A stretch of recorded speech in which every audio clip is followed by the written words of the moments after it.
first thing you do when you sit down at the piano? Do you launch right into practicing your repertoire? Do you improvise? Do you practice scales and arpeggios? Do you do stretching or something else away from the piano? I'm Dr. Kate Boyd. Welcome to my channel. Today I'm going to talk about how to warm up at the piano. I've received a lot of requests to cover this topic, and people want to know what are some tips and tricks or best practices when it comes to warming up. Warming up is a pretty individual process. You really need to learn to tune into your own body and have a strong mind-body connection in order to understand what you really need in order to feel fully warmed up and prepared to play. But that said, there are some general principles and some ideas I have about warming up in my experience teaching and playing the piano for so many years. The first thing I want to say is that I don't like to use a lot of time to warm up. The most I recommend that you spend is 10 to 20 minutes a day warming up. Anything beyond that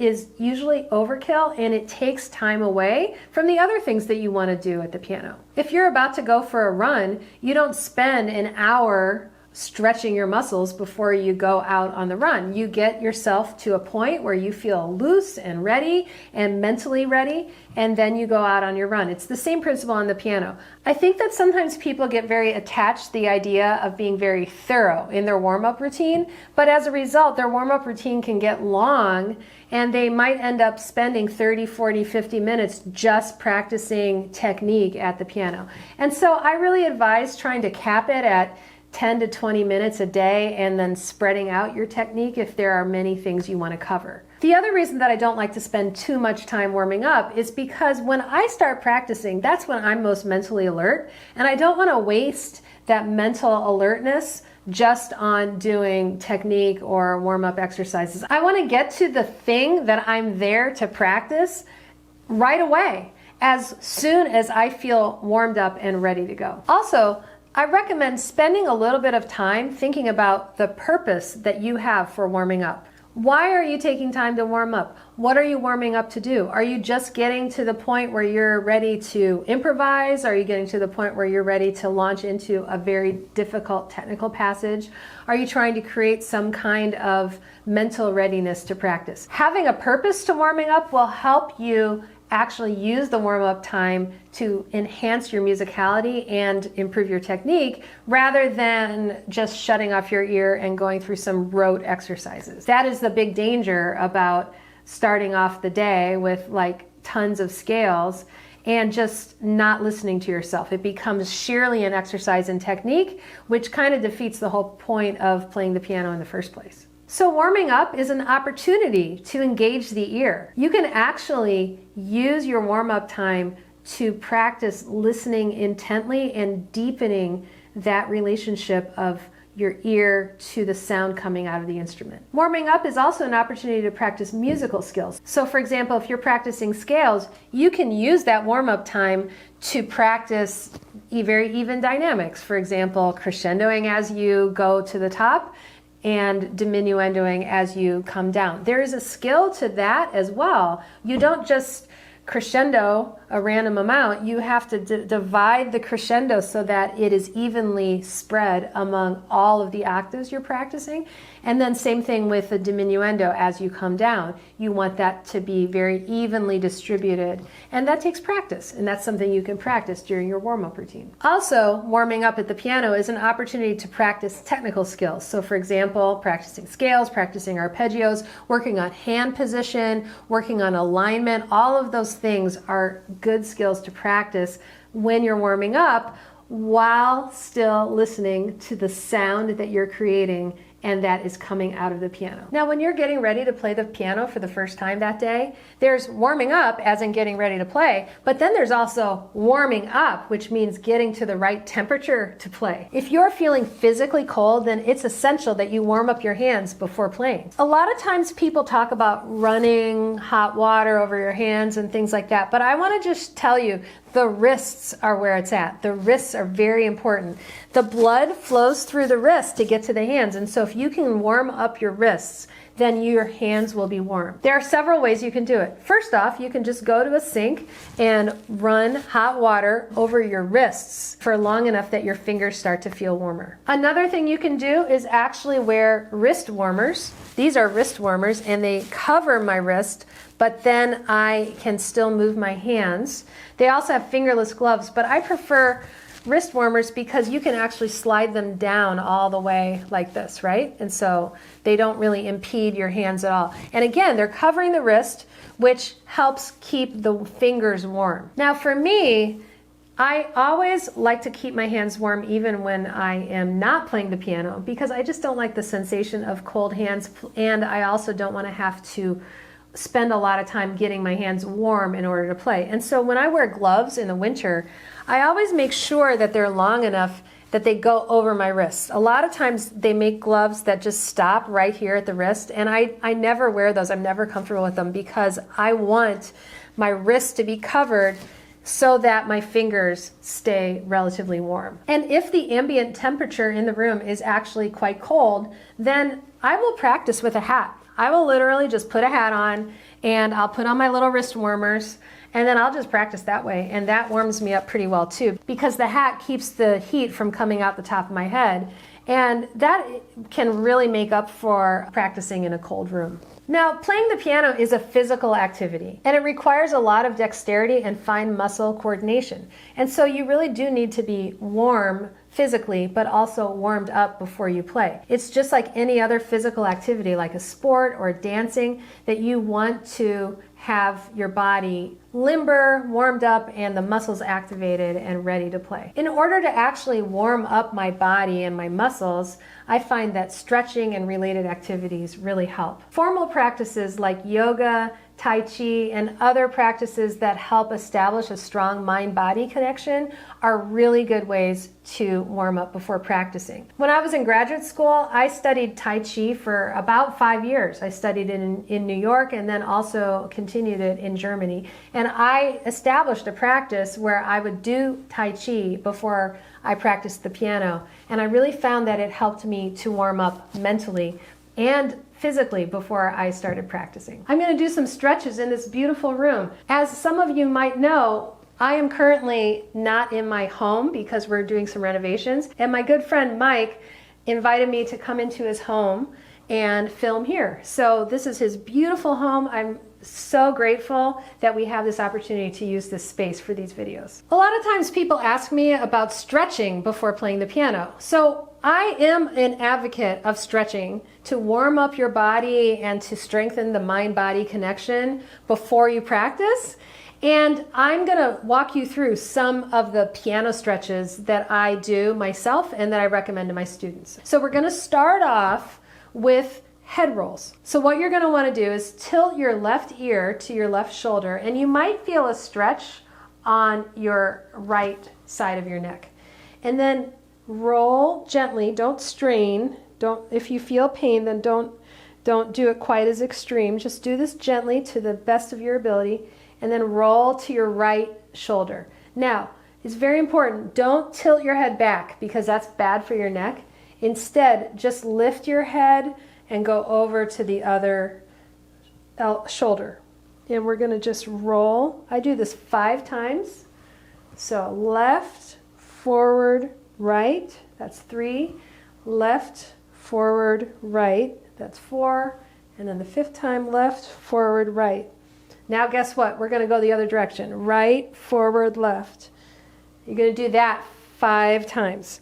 So if you do that, you'll start to feel that this side, the sides of your neck, you might find that they are feeling more loose and that you're getting rid of some residual tension. That's very important because we sit at the piano and a lot of times we lock our neck into place because we're concentrating and looking at the music, and stretching that out on a routine basis, on a daily basis before you practice can really help sensitize you to your neck and prevent you from locking it while you're practicing. Then after the head rolls, what we're going to do is shoulder circles. So what you do is you take your shoulders, you go forward, up, back, down, and around, right? So I'm making shoulders. Now, I feel some cracking in my shoulders. I can hear it.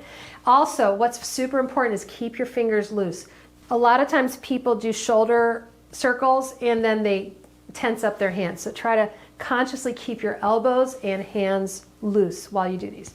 Okay, so again, I do 5 to the front, up, back, and around, and then I reverse it. Back, up, forward, and around, doing these stretches. Another really good stretch is to lift your left arm in the air, take your right hand, put it behind your elbow, and just gently pull the arm across the front of your body. This can be really helpful because it stretches out your shoulder and behind, and it can really help create a feeling of looseness in the shoulders.